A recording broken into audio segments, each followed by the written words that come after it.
It's too bad. Mr. President, Yeah, please. Chuck Schumer and Nancy Pelosi, they've been talking about tariffs for decades. How come when these Democrat elites want tariffs, everything's hunky-dory, but when President Trump wants tariffs, all hell breaks loose? Do you see this double standard? I love this guy, whoever the hell that is. That's really nice. I appreciate that question. No, Chuck Schumer, Nancy Pelosi, everybody knew you had to do it, but they never had the guts to do it. It does take guts. It even takes guts for our country to go through it. That's why I say be cool. They were saying about, see, just be cool. It's going to work out. It's going to work out, and it's working out. I can tell you, working out maybe faster than I thought. But I said it's going to take a little conditioning. It's a transition to. It's really, I think, it's a transition to greatness. It's going to be greatness. Our country is going to be. There'll be nothing like it, and people investing in our country, they're going to do better than they've ever done before.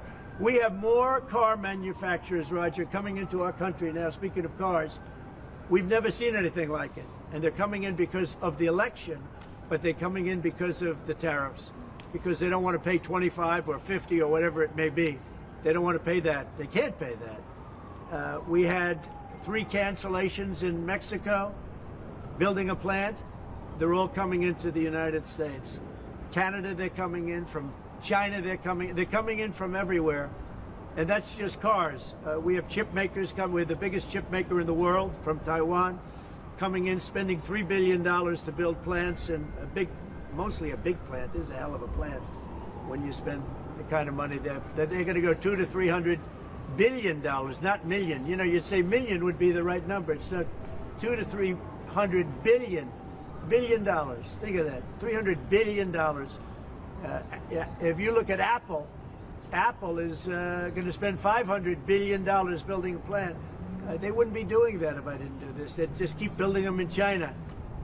And that's unsustainable. It's not a pleasant thing to do, but I appreciate the question. And, you know, interestingly, Chuck Schumer and Nancy Pelosi, Crazy Nancy, they've wanted to do this for years, but they never had a president that had the guts to do it, because it does take guts, believe me. Was it the bond markets that persuaded you to reverse course? No, I was watching the bond market. The bond market is very tricky. I was watching it, but if you look at it now, it's beautiful. The bond market right now is beautiful.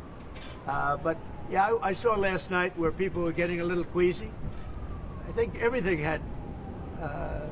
Well, the big move wasn't what I did today. The big move was what I did on Liberation Day. We had Liberation Day in America. We were liberated from all of the horrible deals that were made, all of the horrible trade deals that were made. And I was helped by people just like this, senator, congressman, and friends, right? And we had great help in the Senate. Our Republican senators have been amazing. They stood tall. And likewise in the House. And John Thune has done an amazing job. Barrasso has done an amazing job. I mean, I can't think of a senator, really. We had tremendous support. We got a bill passed the other day with almost unanimous support in the Senate, and I think we're going to get that in the House, too. And I have to tell you that Mike Johnson is a great speaker. He's done a fantastic job. We had a majority of 1, now we have a majority of 7. And you don't realize how big 7 is until you have a majority of 1. 7 sounds like so much. But we're doing well. But Mike Johnson and John Thune have done a really great job. Mr. President,